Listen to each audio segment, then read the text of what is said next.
Assalamualaikum warahmatullahi wabarakatuh. Kembali lagi di channel Sejarah Nusantara. Kali ini channel Sejarah Nusantara akan menceritakan tentang pengaruhnya Mataram di bumi Priangan.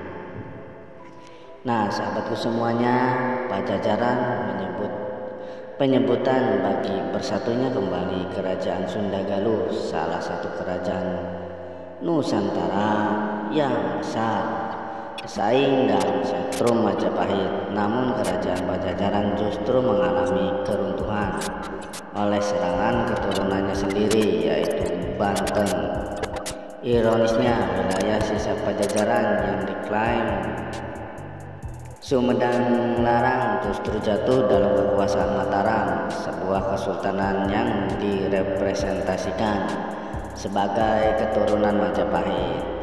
Untuk melanjutkan kisah ini, diharapkan sahabat semuanya bijaksana, hindarkan kesukuan sempit. Sejarah adalah konteks masa lalu dan jangan pernah terbawa sifat primordial, merasa lebih unggul karena kita sekarang adalah Indonesia.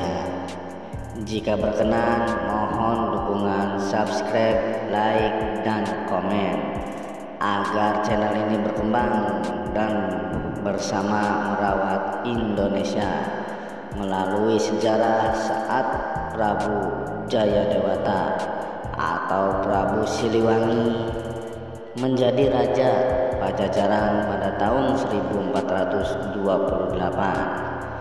Putra mahkota Pajajaran yaitu Pangeran Cakrabuana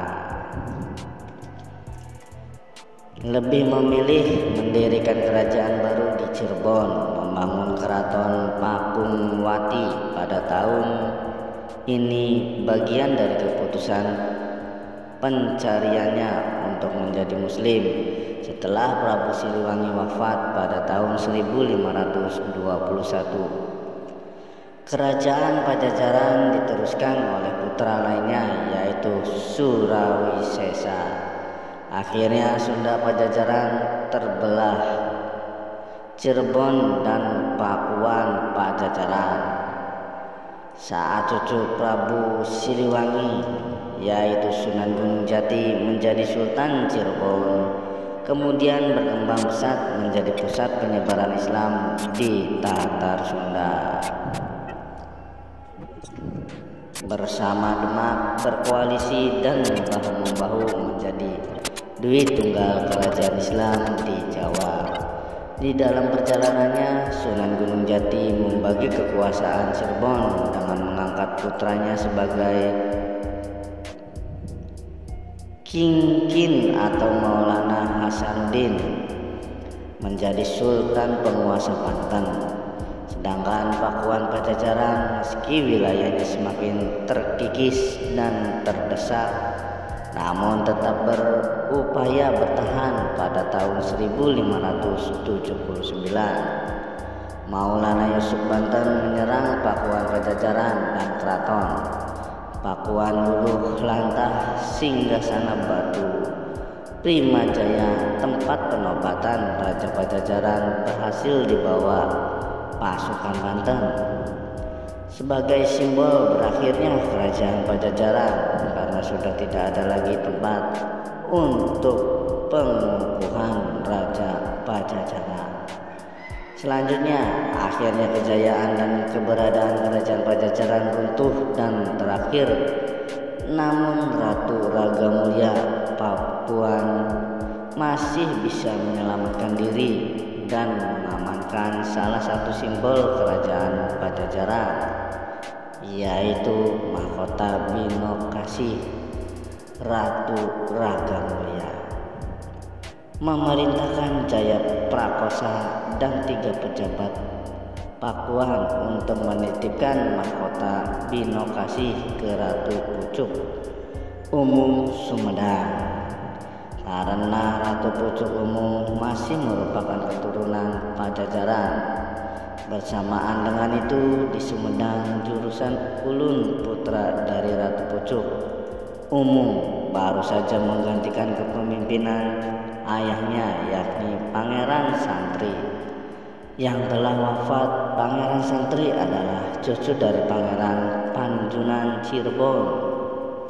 Pada tahun 1530, Pangeran Santri menikah dengan Ratu Pucuk Umum yang sebelumnya adalah penguasa Sumedang, raja bawahan Pajajaran. Pernikahan itu menjadikan Sumedang bergabung dengan Cirebon, dan Pangeran Santri menjadi bupatinya setelah Jaya Prakosa, bahwa mahkota Bino Kasih sampai di Sumedang atas dorongan Jaya Prakosa.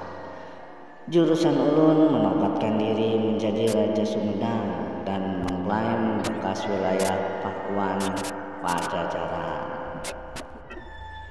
sebagai wilayah kekuasaannya. Tentu saja Sumedang larang membuat kemarahan Banten, karena Banten merasa berhak atas Pakuan Pajajaran sebagai pemenang perang dan juga berhak sebagai keturunan Pajajaran. Namun penyerbuan Banten ke Sumedang tertunda sekian waktu karena Sultan Maulana Yusuf wafat terlebih dulu. Rupanya Jaya Prakosa berpengaruh besar terhadap tindakan politik jurusan Ulun, dan Jaya Prakosa memanfaatkan itu sebagai jalan balas dendam kekalahan atas Banten. Tidak dengan Banten saja, Jaya Prakosa mendukung dan memprovokasi untuk berperang melawan Cirebon. Akhirnya air dan tindakan tercela terjadi. Jurusan Ulun membawa lari istri Panembahan Ratu Cirebon, yaitu Halisbayah, harta tahta wanita, dan dendam Jaya Prakosa mengakibatkan Sumedang dan Cirebon berperang. Ulun wafat pada tahun 1610, kemudian digantikan Arya Surya Diwangsa, dan di Mataram pada tahun 1613 Sultan Agung naik tahta. Setahun kemudian pada tahun 1614 Sultan Agung mengklaim menyampaikan pretensi kepada VOC bahwa wilayah Sumedang Larang adalah milik Mataram. Sultan Agung cukup cerdik, memanfaatkan betul situasi Sumedang yang selalu terancam oleh serbuan Banten, juga hubungan dengan Cirebon yang sudah tidak harmonis lagi. Sumedang terhimpit dan butuh sekutu ataupun pelindung. Rupanya gertakan Sultan Agung berhasil. Arya Surya Diwangsa datang ke Mataram, menyerahkan wilayah Sumedang Larang termasuk Karawang, Pamanukan, dan sebagian Indramayu. Arya Surya Diwangsa diangkat menjadi Bupati Sumedang. Wilayah Sumedang Larang itu kemudian dikenal dengan Priangan, kecuali di Priangan Timur masih menjadi bagian Cirebon karena disewakan kepada Mataram untuk perkebunan sebagai bentuk persahabatan. Panembahan Ratu dan Panembahan Senopati ini merupakan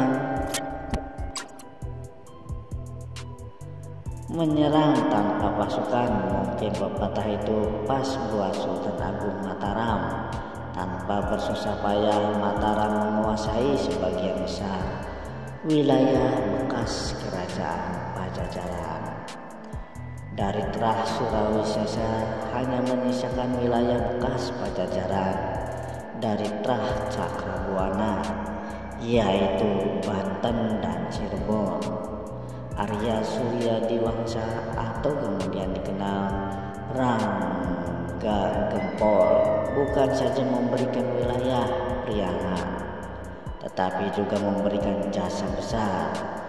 Masuknya wilayah Sampang Madura pada 1624, namun jasa Rangga Gempol sia-sia tak berguna setelah jasanya yang besar pada Mataram.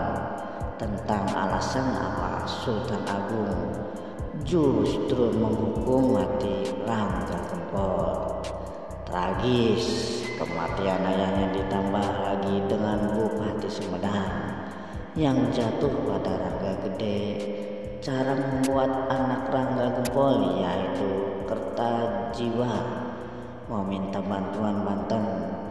Di Banten tentu saja menerima karena merasa lebih berhak atas Sumedang sebagai keturunan Pajajaran ketimbang jatuh pada kuasa Mataram. Banten kemudian menyerang Sumedang, dimulai dari merebut Ciasem dan pinggiran Karawang. Mendengar penyerbuan itu, Sultan Agung menahan Rangga Gede karena kegagalan membentuk Banten. Rangga Gede kemudian diganti dengan Dipati Ukur. Pasukan Mataram dan Sumedang yang dipimpin Dipati Ukur akhirnya mampu menahan pasukan Banten tidak masuk Sumedang. Sultan Agung kemudian merencanakan balasan menyerbu Banten dengan meminta bantuan VOC. Namun VOC menolak. Akhirnya Sultan Agung menargetkan serangan terhadap VOC terlebih dahulu sebelum kemudian menyerang Banten. Namun penyerangan Mataram terhadap VOC Batavia yang dipimpin Dipati Ukur gagal. Ayo kita jalan adalah kematian. Sultan Agung tak segan menghukum mati bagi mereka yang gagal. Adipati Ukur beserta pasukannya memilih tidak pulang ke Mataram. Bagi Sultan Agung ini adalah pemberontakan Rangga Gede yang saat itu ditahan Mataram, ditugaskan untuk menumpas Dipati Ukur. Perlawanan Adipati Ukur berakhir pada tahun 1633. Rangga Gede kemudian wafat setelah penaklukan Bupati Priangan. Kemudian dijabat Raden Bagus pada tahun 1656. Bupati Priangan dijabat Pangeran Panembahan. Namun adanya pembagian Priangan dengan bupati masing-masing yaitu Sukapura, Parakan, Muncang, Bandung oleh Mataram membuat kedudukan Bupati Sumedang sejajar dengan ketiga bupati tersebut. Pangeran Panembahan menolak dan mencoba meminta bantuan Banten. Di Banten bersedia dengan syarat Sumedang membantu Banten menyerang Mataram dan VOC. Namun Pangeran Panembahan menolak. Penolakan itu membuat Banten dipimpin di daerah penyerang Sumedang pada tahun 1678. Pasukan Banten menguasai Sumedang, namun Pangeran Panembahan berhasil lolos ke Indramayu. Peristiwa penyerangan Banten ke Sumedang menjadi ingatan kolektif masyarakat Sumber dan dijadikan pantangan bagi bupati untuk sholat Idul Fitri jika jatuh pada hari Jumat. Karena penyerangan Banten dilakukan saat rakyat beserta pembesar Sumedang melaksanakan sholat Idul Fitri pada hari Jumat setelah Banten menguasai Sumedang. Berikutnya terjadi beberapa kali serangan balik oleh Pangeran Panembahan dan saling berganti mengalahkan Banten. Benar-benar meninggalkan Sumedang saat pergantian pemimpin dari Sultan Tirtayasa ke Sultan Haji Banten. Perubahan politik di Mataram dan Banten membuat Priangan harus jatuh ke dalam VOC. pada tahun 1684 di Benteng Bercermin Cirebon. Bupati-bupati Priangan mengadakan perjanjian dengan VOC, menandakan peralihan kekuasaan Mataram kepada VOC. Persaingan antar bupati Priangan terjadi. Pangeran Panembahan pun berupaya menjadi bupati. Pangeran Panembahan pun berupaya menjadi bupati. Sumedang mendudukan Sumedang lebih tinggi di Priangan. Bupati Priangan bersepakat dengan VOC untuk menuju parkiran area Cirebon pada tahun 1704. Priangan Sumedang atas Priangan pun berakhir. Demikianlah cerita kejatuhan Priangan kepada Mataram. Maaf jika ada keliru, semoga bermanfaat. Salam sejarah Nusantara.